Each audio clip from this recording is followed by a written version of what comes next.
Bismillahirrahmanirrahim. Assalamualaikum warahmatullahi wabarakatuh. Selamat pagi, selamat siang untuk seluruh siswa dan siswi kelas 10 PM1 sampai 10 AK 2. Untuk hari ini kita akan mempelajari tentang upaya mempertahankan kemerdekaan Indonesia melalui diplomasi. Sebelumnya, yang perlu Anda ketahui tentang diplomasi adalah sebagai upaya bangsa Indonesia memperjuangkan kedaulatan bangsa melalui pengakuan-pengakuan negara-negara lain. Untuk apa bangsa Indonesia meminta pengakuan dari negara lain? Supaya kedudukan bangsa Indonesia itu diakui oleh negara-negara lain, dan kedudukan bangsa Indonesia semakin kuat dengan adanya pengakuan dari negara lain. Makanya pada saat itu bangsa Indonesia itu berjuang mati-matian untuk melakukan upaya diplomasi, perundingan, pembahasan dan perjanjian-perjanjian tertentu supaya kita bisa mendapatkan kemerdekaan dan pengakuan kedaulatan secara utuh, dan negara-negara yang menjajah Indonesia pada saat itu seperti Jepang dan Belanda itu tidak bisa kembali menjajah bangsa Indonesia, karena bangsa Indonesia pada saat itu dinyatakan sebagai negara yang merdeka. Maka perlu adanya jalur diplomasi ini. Tidak melulu harus menggunakan senjata, tapi kita juga perlu menggunakan jalur ini. Untuk apa? Untuk melengkapi perjuangan untuk mendapatkan kemerdekaan Indonesia pada saat itu. Yang pertama adalah perundingan Hoge-Veluwe tahun 1946, merupakan perundingan antara Indonesia dengan Belanda yang berlangsung pada tanggal 14 sampai 24 April 1946 di Hoge-Veluwe, Belanda. Dalam perundingan ini, kedua belah pihak membahas tentang permasalahan status kenegaraan, kemerdekaan, dan wilayah Indonesia. Munculnya perundingan ini disebabkan oleh kegagalan perundingan pendahulunya antara Nika dan Belanda pada 23 Oktober 1945 di Jakarta. Dalam perundingan ini, Belanda menyampaikan keinginan untuk menjadikan Indonesia sebagai negara bawahan dalam persemakmuran Belanda. Namun, tim delegasi Indonesia tentu saja menolak keinginan Belanda.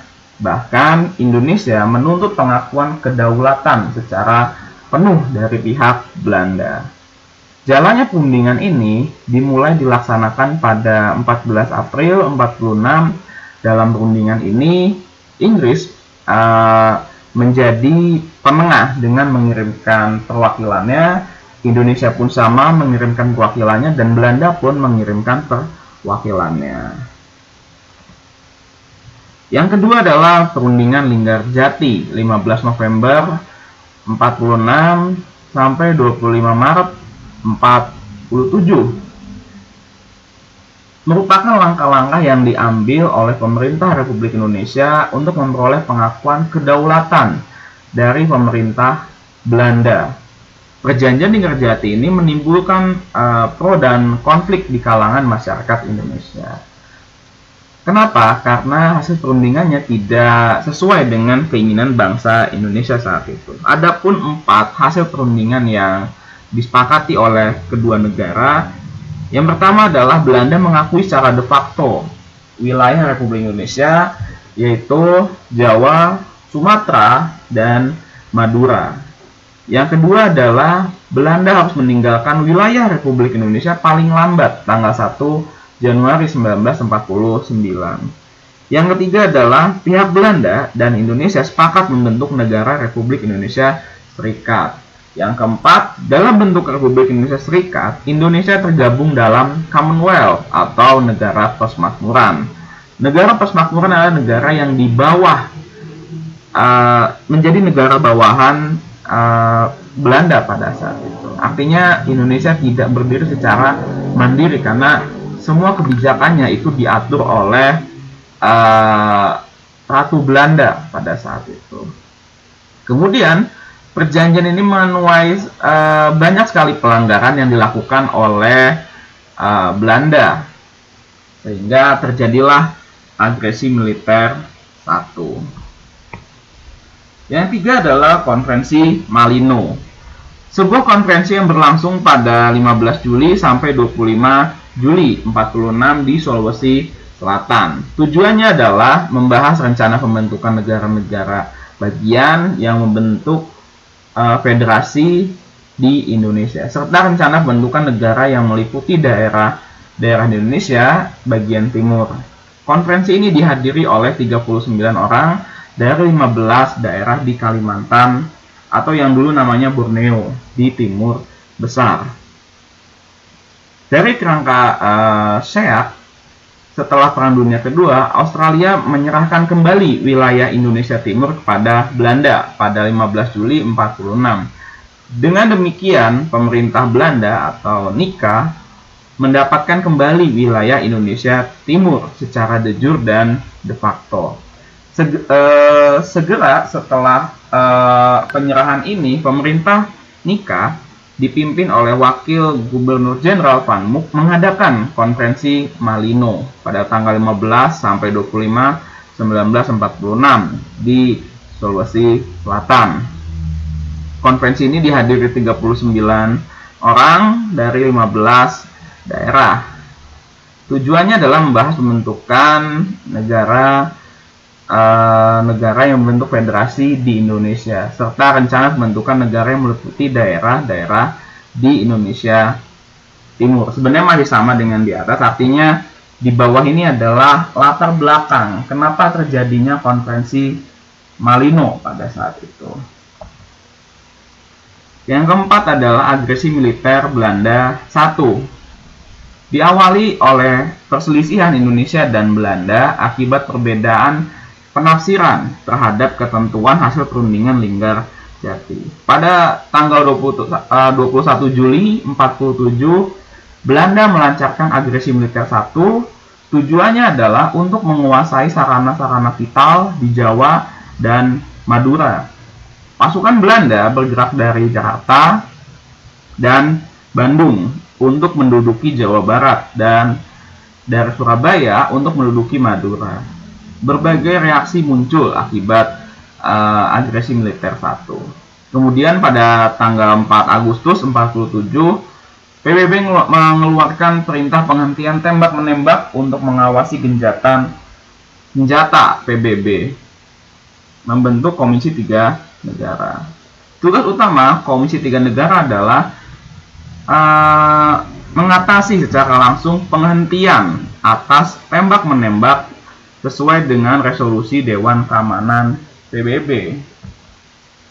Yang kelima adalah perundingan Renville 8 Desember 47 sampai 17 Januari 48. Perjanjian ini dilakukan antara Indonesia dan Belanda yang ditandatangani pada tanggal 17 Januari 48 di atas kapal perang USS Renville. Makanya namanya adalah perundingan Renville. Yang berlabuh di Pelabuhan Tanjung Priuk, Jakarta. Perundingan ini dimulai pada 8 Desember 47 dan ditengahi oleh Komisi 3 Negara yang terdiri atas Amerika, Australia, dan Belgia. Adapun delegasi Indonesia dipimpin oleh Amir Syarifuddin, delegasi Kerajaan Belanda dipimpin oleh R. Abdul Qadir Wijoyo Atmojo. Hasil perundingan ini antara lain Belanda hanya mengakui Jawa Tengah, Jogja, Sumatera sebagai wilayah Republik Indonesia. Disetujuinya di sebuah garis yang memisahkan wilayah Indonesia dan daerah penduduk Belanda. TNI harus ditarik mundur dari daerah-daerah kantong wilayah penduduk di Jawa Barat dan Jawa Timur. Yang terakhir adalah agresi militer 2. Latar belakang terjadinya agresi militer 2 disebabkan karena perundingan Renville mengalami kemacetan. Tujuan Belanda mengadakan agresi militer 2 ialah ingin menghancurkan kedaulatan Indonesia dan menguasai kembali wilayah Indonesia dengan melakukan serangan militer terhadap beberapa daerah penting di Yogyakarta sebagai ibu kota Indonesia pada saat itu. Pada tanggal 19 Desember 48, Belanda melancarkan agresi militer kedua. Belanda menduduki kota Yogyakarta yang diawali dengan penerjunan pasukan payung di lapangan udara Maguwo, serta mengepung dan menghancurkan konsentrasi TNI dalam agresi militer 2. Belanda berhasil menduduki Yogyakarta dan menangkap para pemimpin politik serta militer pada saat itu.